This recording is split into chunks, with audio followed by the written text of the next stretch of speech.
Hai mai parlato con il buio? Io sì. L'ho fatto con i piedi addormentati e l'animo freddo. L'ho fatto in tua assenza. L'ho fatto senza rumore. Ho parlato senza parole. Senza umidità negli occhi. Senza pudore. Ho parlato con il buio di notte. Poi anche di giorno. Ho raccontato di come sono stata derubata. Ho raccontato di quanto mi piace camminare. Ho camminato nella mente. Le scarpe non calzavano più. Lo specchio non specchiava più. Che corpo è questo? Questo non è il mio corpo. Dove sono io? Buio. Dove cazzo sono, buio?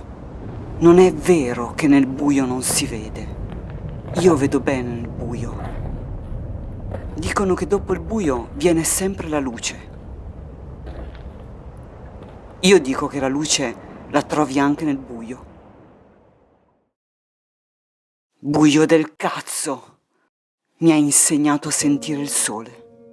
I was once told that walking through a doorway could cause someone to forget even the most precious memories they had. Memories of good, memories of bad, memories of love and of loss. All tucked away neatly, stored like the worn-out blankets that were kept to dress the rainy days and bad habits that happen from time to time. Or what it felt like to rest your head on a friend's shoulder that still carries with it the creases from where you last placed your heart. Just like that. Gone within a single step. That somehow 3 beams and an imaginary line drawn across some old aching floorboards were all that stood between you and the infinite silence of the very things that once colored your mind with sound. It's funny. You can make yourself believe almost anything if you think about it for long enough.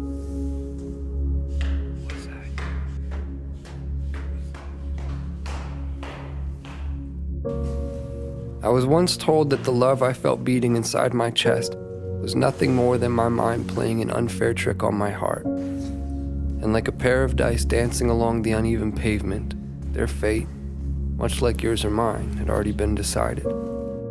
That even the cracks that drew their faults between 2 opposing sides could not escape a fate that was always destined to be sealed. To think that someone could actually believe that the swelling tides of my heart were no more than an anxious highway of ins and outs anchoring my imagination to the castles I've been building in the sky. Well, maybe they are the crazy ones. Then again, I have been known to misplace my hope in the way things fall. And if I had to confess, there stands a greater chance that I've all but lost my mind in here. So I suppose it's better off this way. Because I've always believed that the odds of finding what you seek tend to favor those who are open to seeking them in the first place. And I, for one, have never quite understood how odds stand to get even without that frame in mind.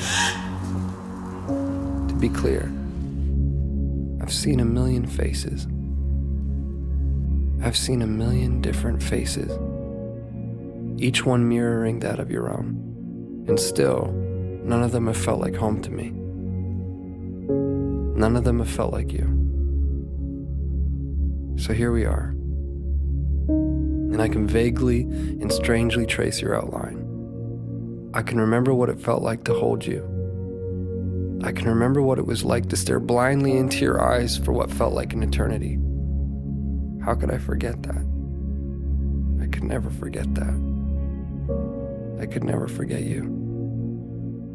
No matter how long it takes for my words to make their way through the vastness of this place we've called home, I unto you and you unto me, I say them and will continue to do so. Day after day, night after night, never knowing if you'll actually hear them. There's no place for time here. Just overlapping moments where I thought I'd found you, where I thought I heard the sound of your breath.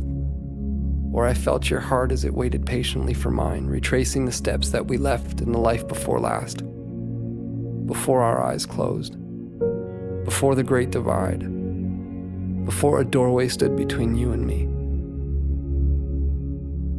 As it stands, I found myself in that doorway again, with both feet in and your heart on my sleeve, but I can't bring myself to walk through this time. Not yet, at least. Not until I take one last look and see that it was you. That it was always you. Our hearts strewn across those old fragile floorboards. The silhouettes of each and every one of our memories playing out like a story that we both know we've seen before. I remember now. This was where I first found you. And beyond those closed doors, I will find you again. My love. La vedi la linea dell'orizzonte? È sempre laggiù. Se la vedi è perché puoi vedere. Gli occhi funzionano. Ti ricordi quando vedevi l'acqua negli occhi? L'acqua non c'è più. Ora ci sono i colori. Lo vedi il mio angelo? Sorride con me e ha l'alito che sa un po' di pesce. Non vedi che luce che c'è? È dappertutto. Anche in bagno quando scambi l'acqua micellare con il colluttorio. Ti ricordi il disequilibrio? Stai bene piantato sulle gambe. Pensa in fucsia. Respira il freddo. Continua a guardare l'orizzonte, anche se piccolo piccolo dentro un obiettivo. A testa altissima. Gli angoli della bocca verso le nuvole. Quelle passano, prima o poi.